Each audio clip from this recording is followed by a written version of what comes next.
कमलाकुचूजुक कुङ्कुमतो नियतारुणिता तुलनीलतनो कमलायतलोचन लोकपदे विजयी भव वेङ्कटशैलपदे कमलाकुचूजुक कुङ्कुमतो नियतारुणिता तुलनीलतनो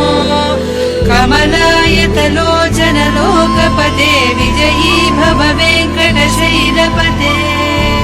सचतुर्मुख षण्मुख पञ्चमुख प्रमुखाखिल दैवतमौलिमणे शरणागत वत्सल सारनिधे परिपालय मां वृषशैलपदे अतिवेलतया तव दुर्विषहैरनुवेलकृतैरपराधशतैः भरितं त्वरितं वृषशैलपदे परया कृपया परिपाहि हरे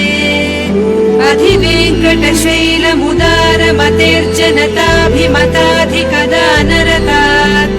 परदेवतया गरितान्निगमैः कमलादयितान्न परङ्कलये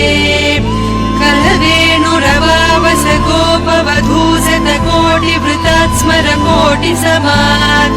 प्रतिवल्लविकाभिमतात् सुखदात् वसुदेव सुतान्न परङ्कलये अभिराम गुणाकरदासरथे जगदेक धनुर्धर धीरमते रघुनायक राम रमेश विभो वरदो भवदेव दया जलधे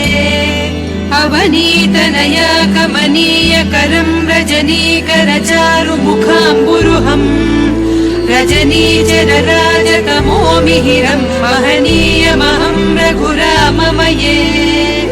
सुमुखं सुहृदं सुलभं सुखदं स्वनुजं च सुखाय ममोघशरम्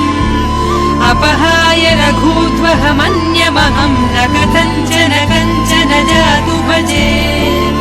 विना वेङ्कटेशं न नाथो न नाथः सदा वेङ्कटेशं स्मरामि स्मरामि हरे वेङ्कटेश प्रसीद प्रसीद प्रियं वेङ्कटेश प्रयच्छ प्रयच्छ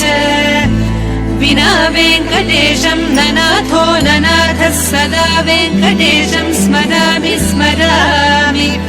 हरे वेङ्कटेश प्रसीद प्रसीद प्रियं वेङ्कटेश प्रयच्छ प्रयच्छ अहं दूरदस्ते पदाम्भोजयुग्म प्रणामेच्छयागत्य सेवां करोमि सकृत्सेवया नित्यसेवा फलं त्वं प्रयच्छ प्रयच्छ प्रभो वेङ्कटेश अज्ञानिना मया दोषान् अशेषान् विहितान् हरे क्षमस्व त्वं शेषशैलशिखामणे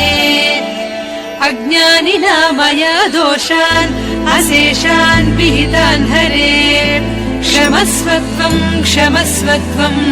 शेषशैलशिखामणे।